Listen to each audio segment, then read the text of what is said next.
नमस्कार मित्रों, आपका स्वागत है फिर से आपके अपने चैनल वॉइस ऑफ फेरोज अर्थात प्राचीन मिस्र की भाषा में।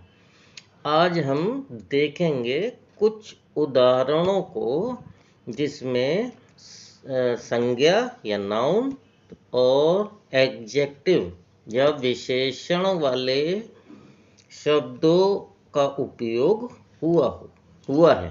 तो चलते हैं, कुछ उदाहरण देखते हैं, लेकिन इसके पहले चैनल को लाइक करिए, सब्सक्राइब करिए और शेयर करिए। तो चलते हैं आज के वीडियो की तरफ। तो पहले उदाहरण में आपको दो चिन्ह दिखाई दे रहे हैं। तो पहला शब्द है, ये अब आप अच्छी तरह से इसको जान गए होंगे, इसको लिखेंगे पैर लिखेंगे।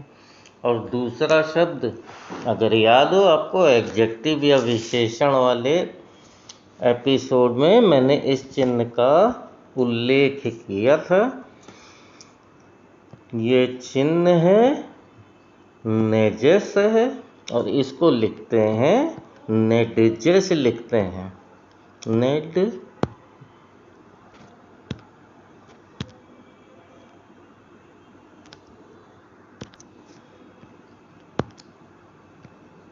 नेडजेस लिखते हैं और नेडजेस का अर्थ होता है छोटा, क्योंकि ये जो चिन्ह आखिरी में देख रहे हैं मैंने बताया था ये किसी निगेटिव या नकारात्मक चीज़ों को प्रदर्शित करता है। तो इसको लिखेंगे पर नेडजेस लिखेंगे और नेडजेस का अर्थ होता है छोटा, स्मॉल, और पैर का अर्थ है घर, हाउस।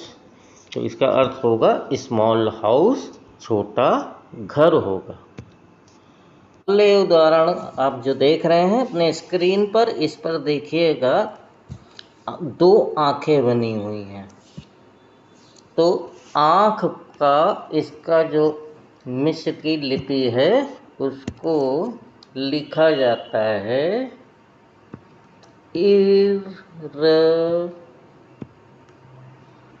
ट से लिखा जाता है, इरट।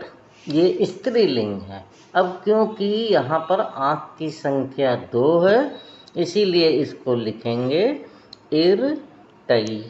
इरटई का अर्थ होगा 2 आँखें।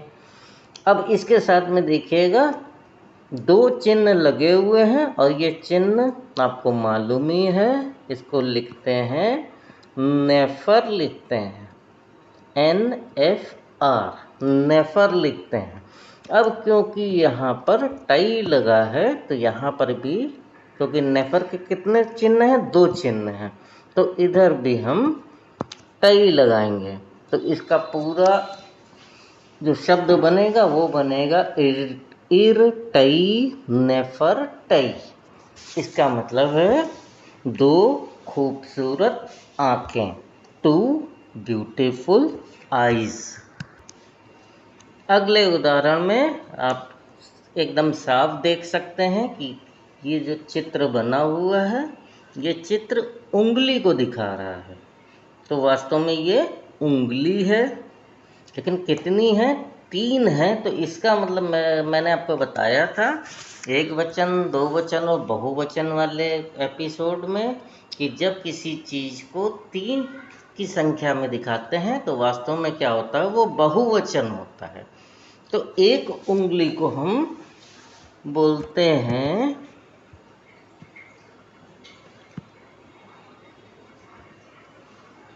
डच बे, डच बे बोलते हैं। और डच बे के साथ में क्या है, अब उंगलियों की संख्या 3 है, तो इसको आगे ऊ लगा देंगे तो इसका अर्थ होगा उंगलियां या फिंगर्स होगा। अगले चित्र में इसमें आप देखिएगा 2 चिन्ह हैं जिसका हम उल्लेख पहले भी कर चुके हैं। एक चिन्ह ये है और एक चिन्ह ये है, और इसके बारे में हम पहले देख चुके हैं। तो ये जो पहला चिन्ह है इसको बोलते हैं पेट, लिखते हैं।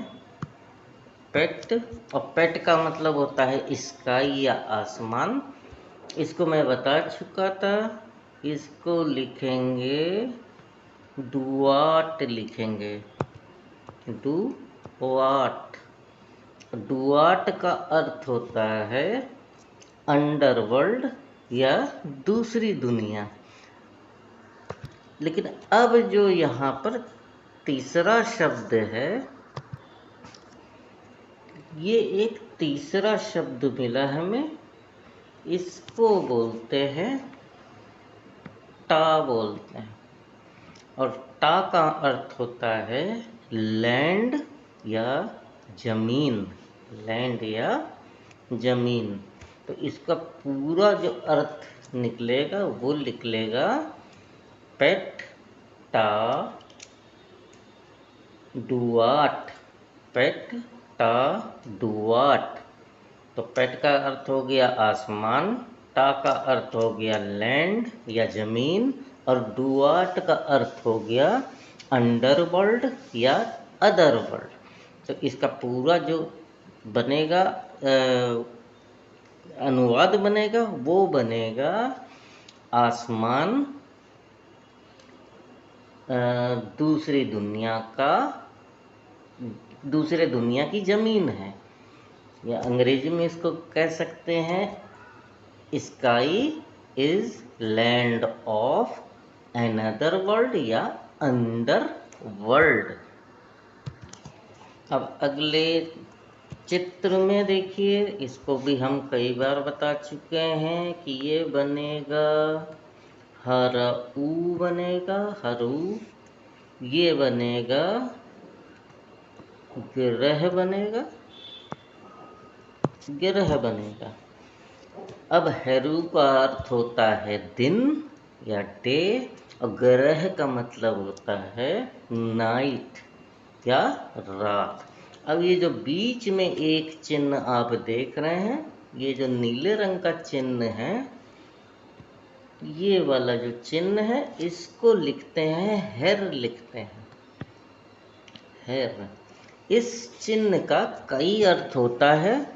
इसको साधारणतः अपॉन के ऊपर और एंड के लिए इस्तेमाल किया जाता है, और भी इसके उसको जो है यूज़ किया जाता है, देखेंगे आगे एग्जाम्पल में।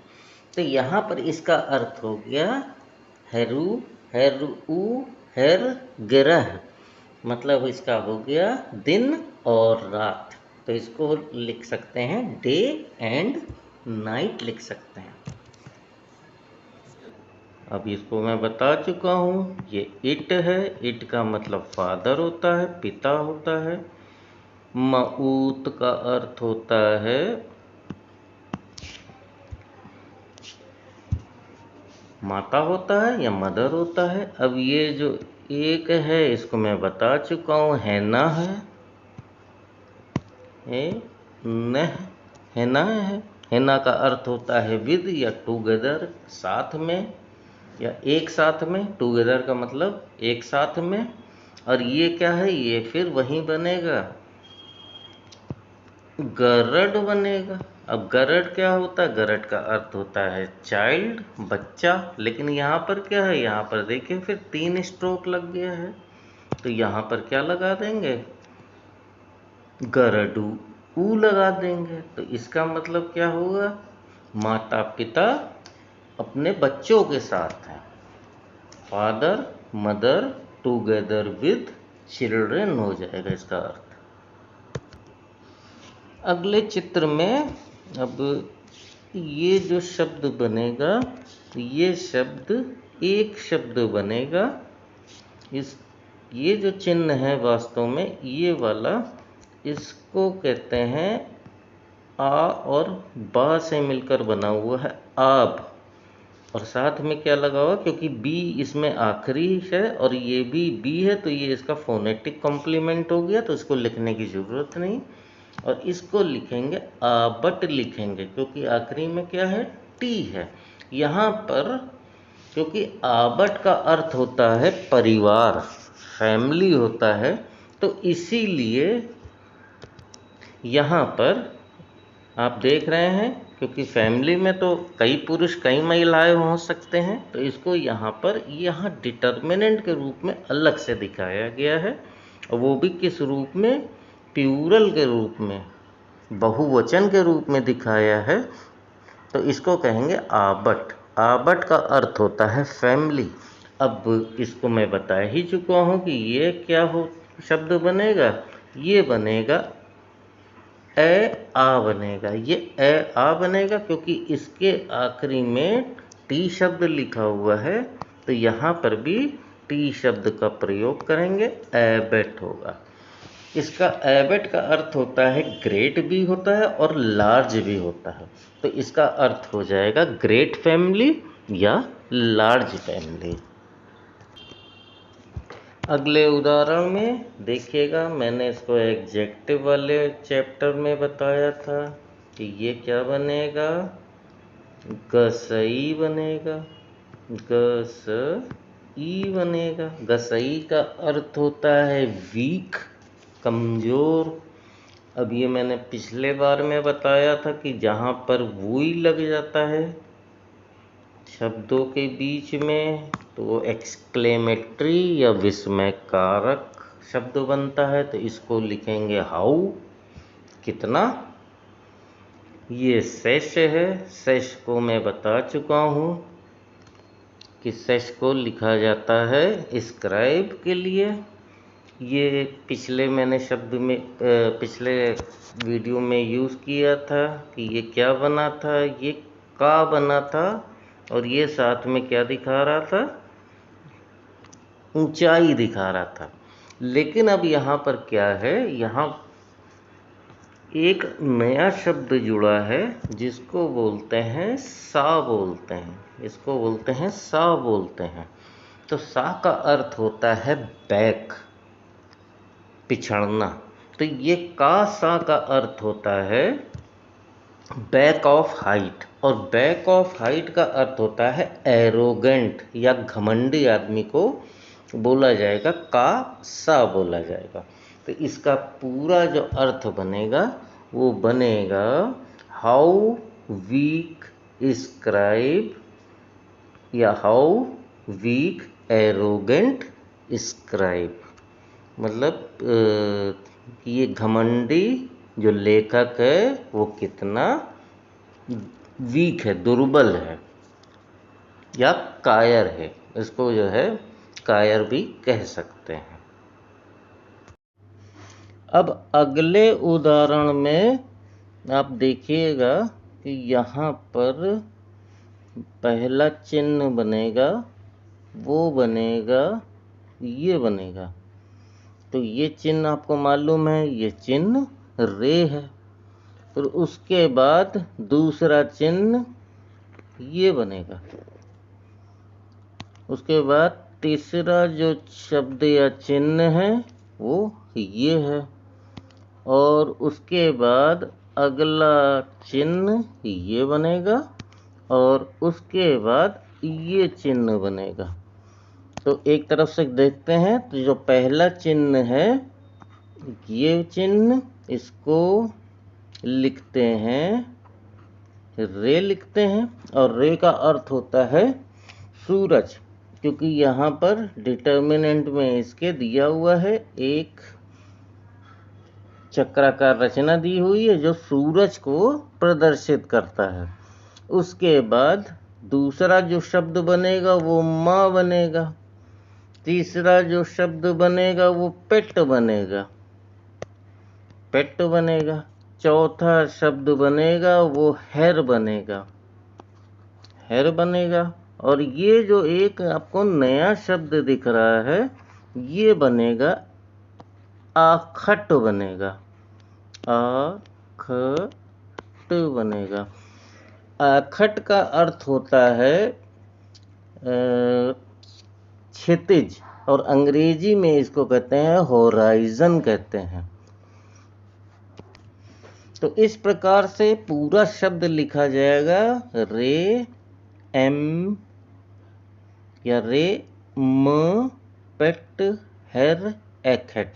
अब रे का मतलब हो गया सूरज, एम का मतलब हो गया या मा का मतलब हो गया इन, में पेट का अर्थ हो गया स्काई या आसमान, हेर का मतलब होता है अपॉन, के ऊपर, और आखट का मतलब होता है होराइजन या क्षितिज होता है। तो इस प्रकार से ये शब्द बनेगा रे म पट हेर एखट।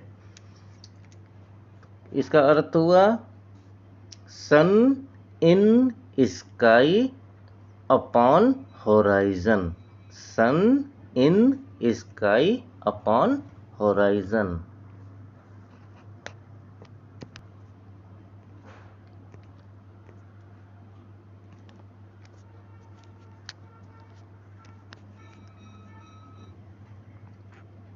म बनेगा, ये बनेगा, अभी मैंने बताया था, ये बनेगा इरट बनेगा, और इरट का मतलब होता है आँख।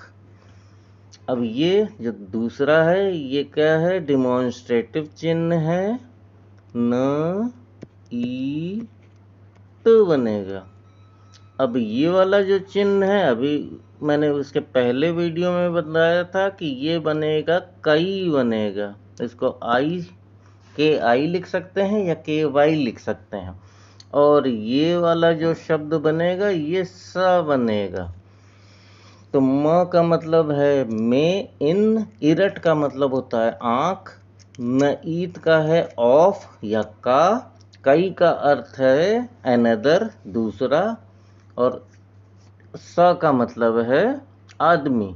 तो इसका अर्थ होगा in eye of another man, in eye of another man. अगले चिन्ह में अब मैंने इसका अर्थ बताया था र पऊ, ये वाला चिन्ह, ये चिन्ह दो जगह पर इस्तेमाल हुआ है, र पऊ, और र पऊ का अर्थ होता है और अथवा।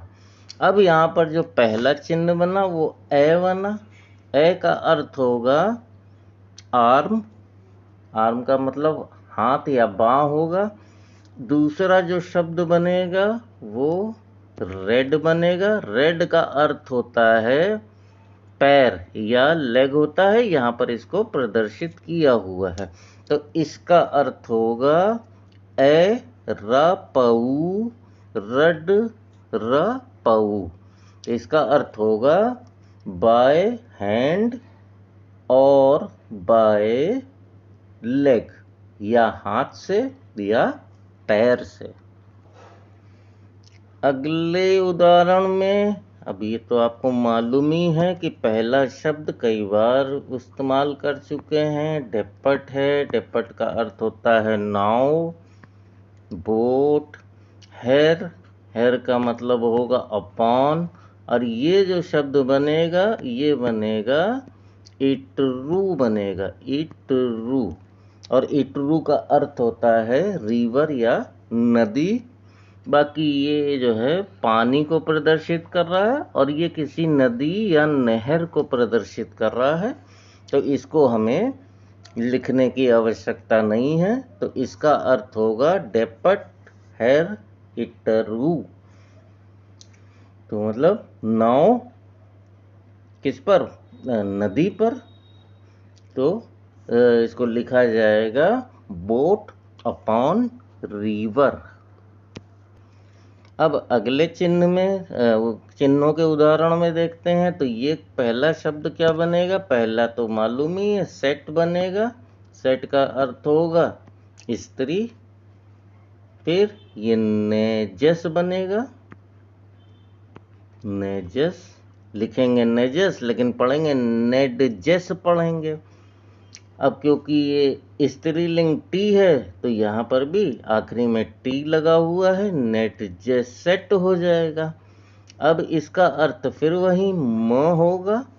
अब ये क्या होगा, शेखेट होगा। शेखेट का अर्थ मैं बता चुका हूँ पहले कि किसी दलदली भूमि को या किसी उपजाऊ भूमि को या किसी खेत को बोलते हैं शेखट बोलते हैं। और उसके बाद क्या मिला हमें, वुशक मिला, वुशक मिला। वुशक का अर्थ होता है चौड़ा या वाइड, लेकिन अब वुशक क्योंकि सब स्त्रीलिंग चल रहा है, ये शेखेड भी स्त्रीलिंग है, टी लगा हुआ है, तो यहाँ पर भी टी लगाया हुआ है, इसीलिए तो आखिरी में क्या करेंगे, यहाँ पर आखिरी में यहाँ पर भी टी लगा देंगे।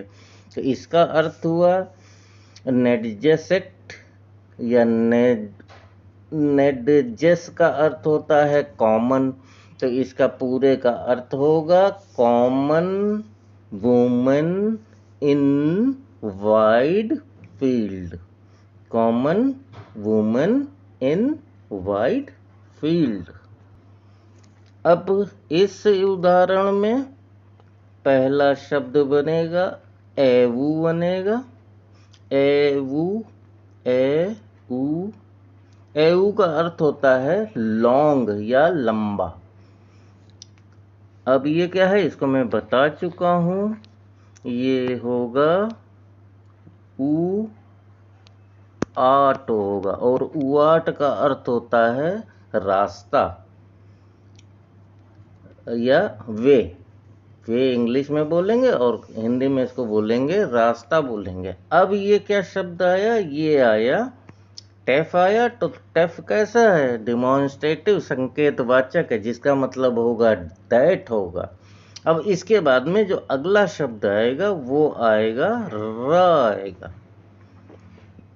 तो रा वास्तव में इसका उपयोग करते हैं ऑफ शब्द के लिए, का शब्द के लिए।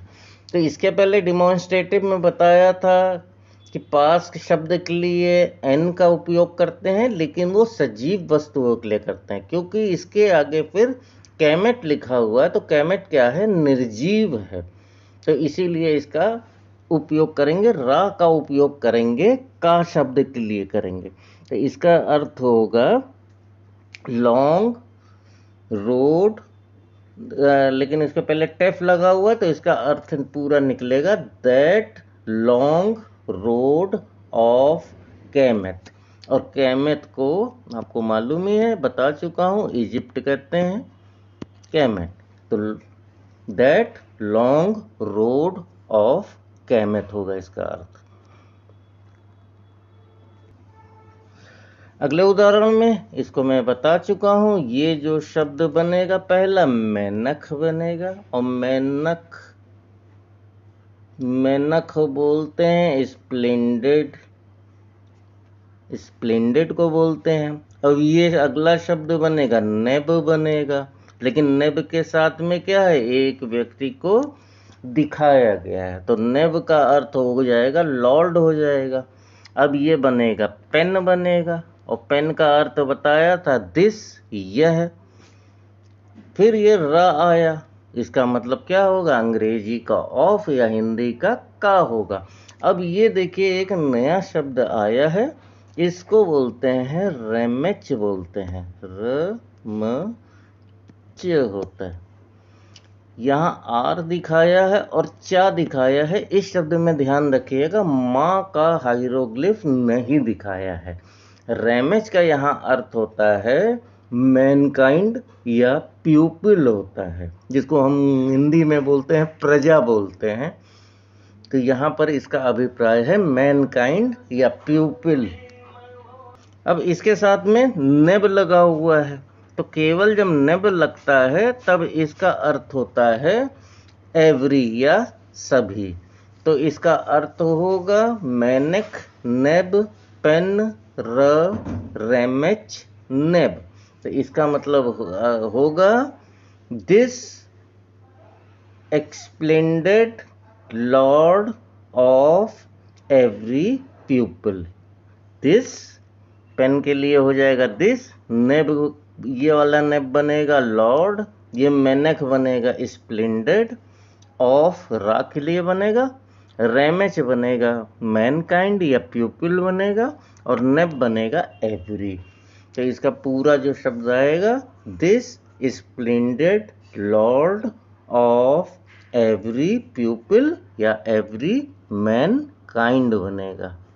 तो इसके साथ ही आज का एपिसोड का अंत यहीं पर मैं करता हूँ। मिलेंगे फिर हम अगले एपिसोड में। तो चलने से पहले आपसे अनुरोध है कि इस चैनल को सब्सक्राइब करें, लाइक करें, शेयर करें। तो मिलते हैं अगले एपिसोड में। तब तक के लिए जय हिंद।